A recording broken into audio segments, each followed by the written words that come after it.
तो उत्तर प्रदेश के उस इलाके की सैर पर लेकर चल रहे हैं जिसे देश की चीनी का कटोरा कहा जाता है। ये जमीन मेहनती और मिठास से भरे लोगों की है। ये जगह गंगा और यमुना के बीच में मौजूद है। ये वो जिला है जहाँ से किसानों का पसीना खेतों में सोना उगाता है और जहाँ के गुड़ की महक दूर दूर तक फैली है। ये सिर्फ एक शहर नहीं बल्कि मेहनत, सादगी और आगे बढ़ने की एक जीती जागती कहानी है। तो चलिए आज चलते हैं मुजफ्फरनगर और उसकी हर बात को करीब से जानते हैं। सबसे पहले ये जान लेते हैं कि मुजफ्फरनगर आखिर है कहाँ। तो दोस्तों, ये जिला पश्चिमी उत्तर प्रदेश का एक बहुत ही अहम हिस्सा है जो गंगा और यमुना नदियों के बीच के उपजाऊ इलाके यानी दोआब में बसा हुआ है। देश की राजधानी दिल्ली से करीब 125 किलोमीटर और चंडीगढ़ से 150 किलोमीटर दूर है। इसके पड़ोस में मेरठ, सहारनपुर, शामली और बिजनौर जैसे जिले हैं। नेशनल हाईवे 334 जो पहले NH58 था, इसके बीच से होकर गुजरता है जो इसे दिल्ली, हरिद्वार और देहरादून से जोड़ते हैं। इसी वजह से यहाँ पहुंचना भी बहुत आसान है। अब बात करते हैं इसके इतिहास की। मुजफ्फरनगर का नाम मुगल बादशाह शाहजहां के एक नवाब सैयद मुजफ्फर खान के नाम पर रखा गया था। उन्होंने ही इस शहर को बसाया था।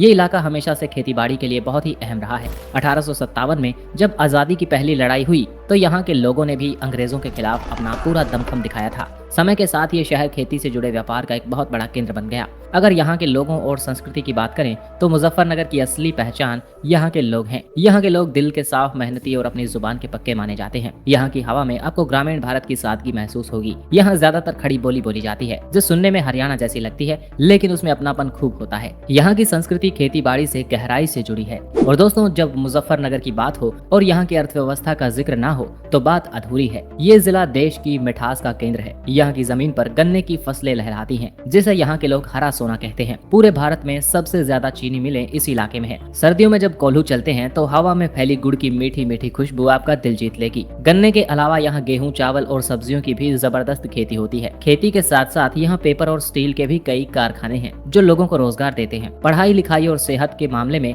ये जिला पीछे नहीं। यहाँ के कई अच्छे स्कूल, कॉलेज और मेडिकल कॉलेज हैं जहाँ आसपास के इलाकों से भी बच्चे पढ़ने आते हैं। चलिए अब आपको बताते हैं अगर आप मुजफ्फरनगर आए तो कहाँ कहाँ घूम सकते हैं। पहले नंबर पे है सुख तीर्थ, जिसको सुकरतार भी कहा जाता है। ये मुजफ्फरनगर की सबसे पवित्र और मशहूर जगह है। गंगा नदी के किनारे बसे इस तीर्थ के बारे में कहा जाता है कि यहीं पर 5000 साल पुराने एक वट वृक्ष यानी बरगद के पेड़ के नीचे बैठकर सुखदेव जी ने राजा परीक्षित को श्रीमद् भगवत गीता सुनाई थी। आज भी वो पेड़ वहाँ पर मौजूद है और यहाँ का माहौल बहुत ही शांत और भक्तिमय होता है। उसके बाद है वहेलनाथ जैन मंदिर। ये मंदिर अपनी खूबसूरत कलाकारी और शांति के लिए जाना जाता है। यहाँ भगवान पार्श्वनाथ की 31 फुट ऊंची एक बहुत सुंदर मूर्ति है।